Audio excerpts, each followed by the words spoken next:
Right, welcome back to the Boardwalk Park. We are in episode 6. So today we are going to make a fun house, and this is a more of a highly themed ride compared to the rest of the rides in this park, but it was a struggle.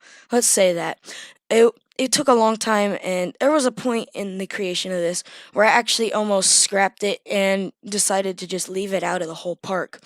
But I did finish it, and I think the way that it turns out really does fit into a boardwalk setting.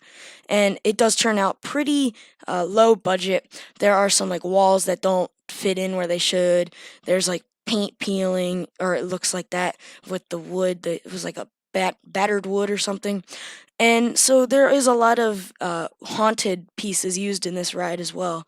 We use the ghost train to create this layout, and I'll tell you a little bit more about the layout and what is to come with the scenery in this ride.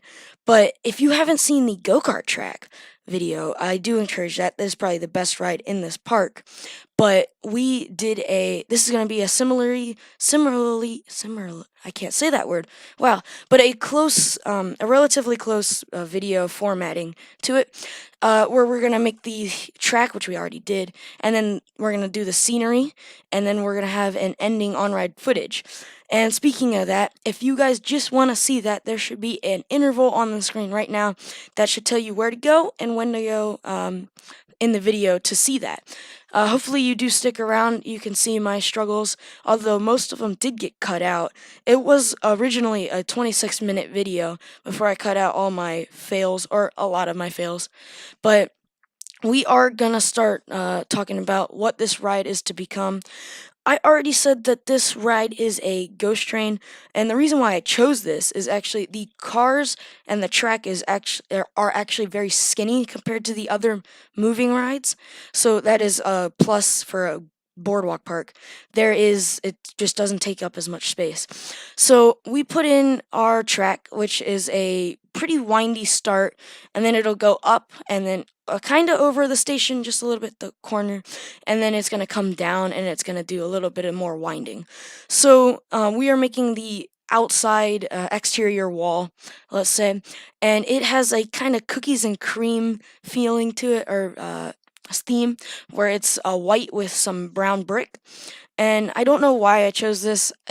To be honest, it kind of does look a little ugly, but it works. I think it fits in for the theme of a boardwalk and how old school it is. But we put this clown with a laughing, or not laughing, but moving hands, and we're gonna put in this sign that says entrance.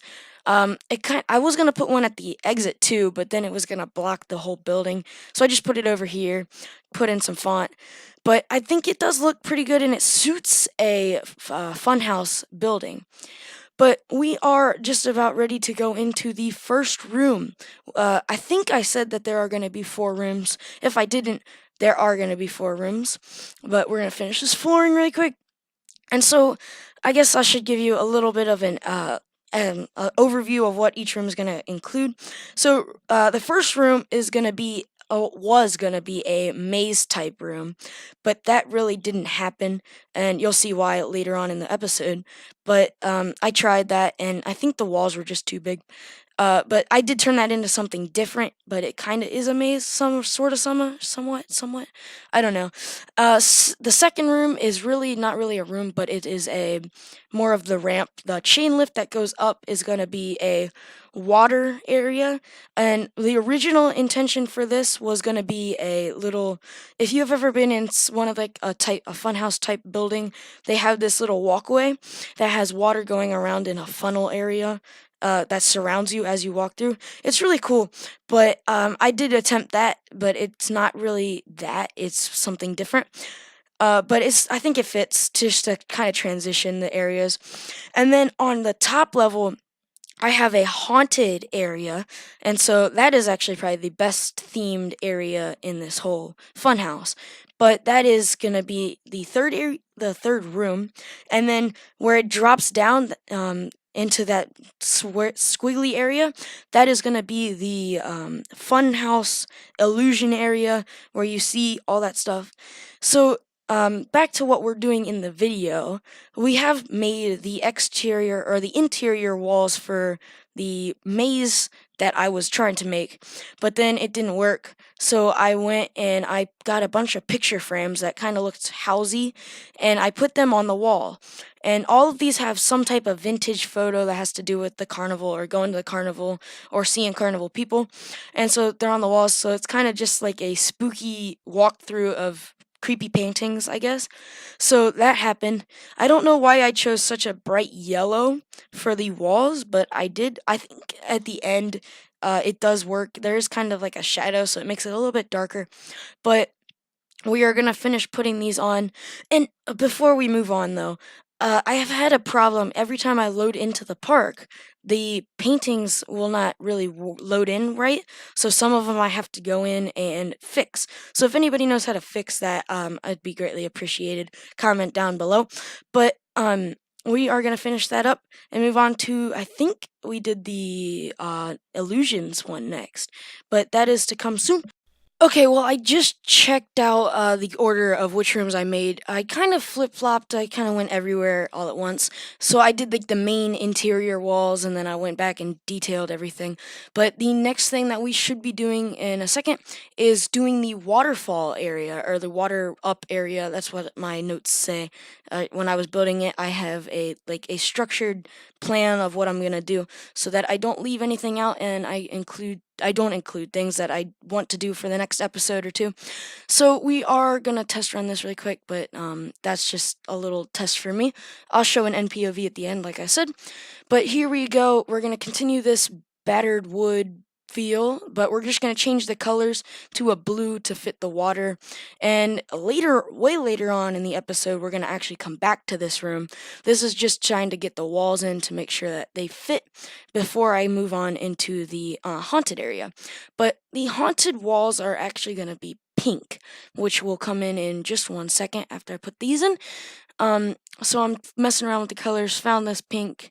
I don't know why I chose it pink, but I did.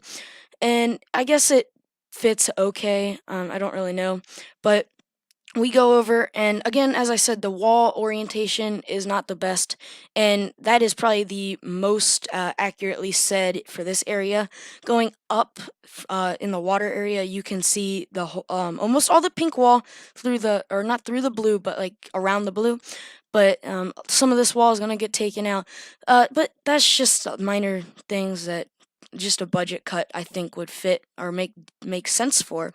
And then we're gonna come into this fourth room, which I said was the illusion room, and I went with this original black wall, but then I multicolored it. So there's gonna be greens, like lime greens, like bright greens, and then there's gonna be a bunch of other colors: reds, purples, yellows. I included almost all the colors, but they come in different forms. And then we're connecting it. This part kind of has to do with the illusion area, but it's kind of a little bit of a separate room, but it kind of keeps the same theme. So that is just a little bit of what we're going to be doing. We're going to finish that all, but we are almost halfway through the video, which is surprising. But I'm going to leave you guys with a little bit of carnival music for the creation or creating of these 4 or 3 rooms that we have left.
are done with the interior design of our funhouse.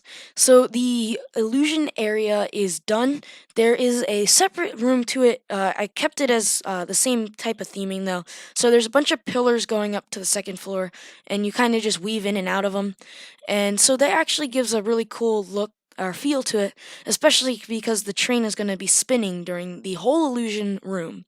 But we also finished our water area where the water spouts up from the stairs that we put in. And those are actually going to be on a triggered effect, which I have done off camera because it is kind of tedious and it doesn't really make for a good or an entertaining thing to watch. So I did cut that out. We have also finished the haunted house area, which is the second floor. And we put in the floating books, and there's a rocking chair in there that's actually rocking by itself. And there's some creepy clocks, and there's like a grave or something in there. There's a bunch of creepy stuff. But something that you might have catched, it was the very last thing we did in there, was put some floating drapes, and there wasn't a window there. So that kind of leads into what we are doing right now. I did do that off camera. It just was one simple window. It really didn't take like but 1 second. But we have finished all the our exterior walls now. So we kept the cookies and cream color all the way up to the second floor, and then we have two spires on each end just to give it extra depth. And then there's an overhang for our custom sign that says Funhouse on it. I think it just gives it more detail than it should have, and it really does look good from a little ways away. It looks like something that you might want to ride. It's fully indoor now, and so we are putting in the mulch. Well, we have already put in the mulch, and so we're putting in more detailing, the railing, make sure nobody falls off. That just kind of continues down the whole boardwalk, but that car is going to be such a pain in the butt to move because I do have to move it, I think, a total of 3 times. So there's going to be something that goes next to there. And that might be a little, well, not a surprise, but just a little bit extra something. But you might be wondering what is going to go next to the kickflip ride that we put in the last episode, episode 5, and the funhouse that we've just created. And so that gap is actually going to be left for episode 7. And I'm thinking of doing a diner. And my original plan for this park was to have a diner, but I really didn't know what I wanted, like, or where I wanted it. And I think it just kind of presented itself in a perfect position. So that is what we're going to do next episode. So if you like classical American diners, then make sure to tune in for that. And we just moved that car once to put in our Dune Delights vending machine, and so that's what we needed to fit in there. And I also tried fitting an ATM in there, but it didn't work. But we are actually going to put in some plants now. And I kept this red, white, and blue field just alive just enough to stop right next to the car. So this is going to be the very end of white, red, and blue. The diner is going to use that theme. I think that's why I decided to keep it going. But here we're actually going to put in these custom fencing. So it kind of looks like a fence that you would use for a horse, maybe what they jump over in tournaments or something. But that's what I use. I do 2 layers of it just to make sure people don't try and line hop and hop in line where they shouldn't be at. So is white. I don't know. I think the color just kind of fits. And before I made sure that it was 100% done, I flipped it around, made it double-sided so that people aren't getting like poked. It's all smooth. And then the very last thing that we're going to do is put in some foliage and plants on the side.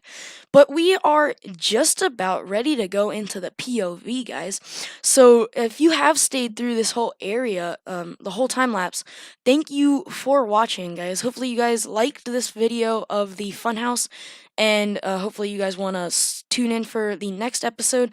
As I said earlier, tune in for or check out the go-kart track, and I'll see you all next time.